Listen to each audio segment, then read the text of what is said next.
Hallelujah, praise the Lord. கர்த்தர் நல்லவர். ஆமென். நாளைக்கு கிறிஸ்மஸ் ஆராதனை. எல்லாம் ரெடி ஆயிட்டீங்களா? கர்த்தர் பெரிய காரியம் செய்யுது, உங்களை ஆசீர்வதிப்பார். சந்தோஷமாக போங்க. கிறிஸ்மஸ் ஆராதனையை புசிப்பும் குடிப்புமா பண்ணிடாதீங்க. நிறைய பேர் கிறிஸ்மஸ் ஆராதனை சொல்லிட்டு அங்கங்கே போய் குடிச்சிக்கிட்டு மதுபானங்களை அறிந்து கொண்டு வாழ்க்கையை நாசப்படுத்திக்கிறாங்க. இல்லைங்க, கிறிஸ்துவினுடைய பிறப்பு நம்முடைய வாழ்க்கைக்கு ஒரு மீட்புங்க. அவருடைய பிறப்பு நம்முடைய வாழ்க்கைக்கே ஒரு வெளிச்சங்க. உங்கள் இருளை கர்த்தர் மாற்றுவார், உங்களுடைய வாழ்க்கையில் அற்புதத்தை செய்வார். ஒரு வசனத்தை வாசித்து உங்களுக்காக நான் ஜெபம் பண்ணுறேன். மத்தேயு 1 அதிகாரம் 21 வசனத்தை வாசிக்கிறேன். அவள் ஒரு குமாரனை பெறுவாள், அவருக்கு இயேசு என்று பெயரிடுவாயாக, ஏனெனில் அவர் தமது ஜனங்களின் பாவங்களை நீக்கி அவர்களை ரட்சிப்பார். பிரியமான தேவ பிள்ளைகளை, ஒரு ஸ்திரீ கர்ப்பவதியாக இருக்கும்போதே குழந்தையினுடைய பேரை கர்த்தர் கொடுக்குறார். இது ஒரு பெரிய ஆசீர்வாதம் பாருங்களேன். நிறைய பேர் டெஸ்டிமனி சொல்லியிருக்கிறாங்க, வயிற்றில் உருவாகத்துக்கு முன்னாடியே ஆண்டவர் குழந்தை பேர் கொடுத்துட்டாரு அப்படின்னு. அதெல்லாம் ஒரு பெரிய பிளெஸ்ஸிங். இயேசு கிறிஸ்து பிறக்கத்துக்கு முன்னாடியே அவள் ஒரு குமாரனை பெறுவாள், அவருக்கு இயேசு என்று பெயரிடுவாயாக, இயேசு என்று பெயரிடுவாயாக.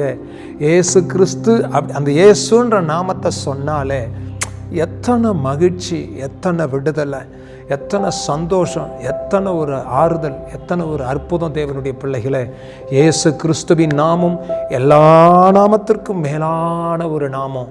இந்த உலகத்தில் நிறைய பேருடைய பேரெல்லாம் மறந்துடுறோம். பல நூற்றாண்டுகள் ஆயிடுச்சுன்னா எல்லாருடைய பேரும் மறந்துடுவோம். ஆனால் இயேசு கிறிஸ்துனுடைய பேரை இந்த உலகமே மறக்கலை. பல நூற்றாண்டுகள் ஆனாலும் அவருடைய பேரை மாற்ற முடியாது, மறக்க முடியாது. ஏன்னா அவர் உலகத்தின் இரட்சகர். அதுக்கு தான் இங்கே சொல்லப்படுகிறது, அவர் ஏனெனில் அவர் தமது ஜனங்களின் பாவங்களை நீக்கி அவர்களை ரட்சிப்பார்.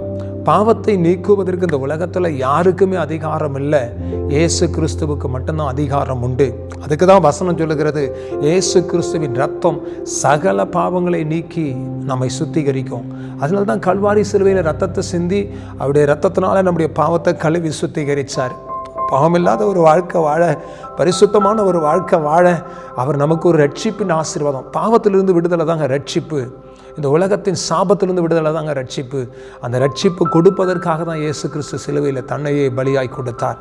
உன் பாவத்தை மன்னிக்க, உன் அக்கிரமத்தை மன்னிக்க, உன் மீறுதல்களை மன்னிக்க, உன் கண்ணீரை துடைக்க, உன் வேதனைகளை மாற்ற உனக்காக அவர் வானத்தை விட்டு பூமிக்கு இறங்கி வந்தார். தேவன் தம்முடைய ஒரே பேரான குமாரன் இந்த பூமிக்கு அனுப்பினார். இவ்வளவாய் அன்பு கூர்ந்தார் என்று வசனம் சொல்லுது. எவ்வளவாய் அன்பு கூர்ந்தாராம்? கல்வாரி சிலுவையில் ரத்தம் சிந்துகிற வரைக்கும் அன்பு கூர்ந்தார். அவருடைய ரத்தத்தில் விடுதலை உண்டு தேவ பிள்ளையே. அவருடைய ரத்தத்தில் மீட்பு உண்டு, அவருடைய ரத்தத்தில் ஜெயம் உண்டு. இயேசு கிறிஸ்துவின் ரத்தம் சகல பாவங்களை நீக்கி நம்மை சுத்திகரித்து நம்மை மேன்மைப்படுத்தும். கர்த்தருடைய பிள்ளைகளை, அவருடைய ரத்தத்தினால கழுவப்பட்ட ஒரு வாழ்க்கை வாழ உங்களை ஒப்பு கொடுங்க. கர்த்தர் பெரிய காரியத்தை செய்வார். செபிக்கட்டுமா உங்களுக்காக? நல்ல தகப்பனே, இந்த நல்ல வேலைக்காக உமக்கு நன்றி. இப்படி ரத்தத்தினால எங்களுக்கு விடுதலைப்பா. இயேசு கிறிஸ்துன்ற நாமத்தினால விடுதலை. ஹல்லேலூயா, ஹல்லேலூயா. தம்முடைய ஜனங்களின் பாவங்களை நீக்கி அவர்களை ரட்சிப்பார். உண்மைப்பா, என் பாவத்தை நீக்கி என்னை ரட்சிப்பு கொடுத்து உங்கள் ரத்தத்தினால கழுவி என்னை பரிசுத்தமாக்குனீங்க. எனக்கு பாவ மன்னிப்பு கிடைக்காம போயிருந்தா என்னைக்கோ மரித்து போயிருப்பேன். இன்னைக்கு ஆண்டவர் உயிரோடு வச்சிருக்கிறீங்களே, என்னை ரட்சித்தது போல இந்த உலகத்தின் பாவத்தை கர்த்தர் கழுவி சுத்திகரித்து பரிசுத்தமாக்கி உலகத்தை ரட்சித்து கொள்ளும் ஒரு பரிசுத்த ஜனங்களாய், பரிசுத்த சந்ததியாய், பரிசுத்தமுள்ள தேசமாய், பரிசுத்தமுள்ள உலகமாய் மாற்றி நீர் ஆசீர்வதிங்கப்பா. ஹல்லேலூயா. தேங்க்யூலா. ரகாலாமா சியாந்தா ரபாலாதுடா.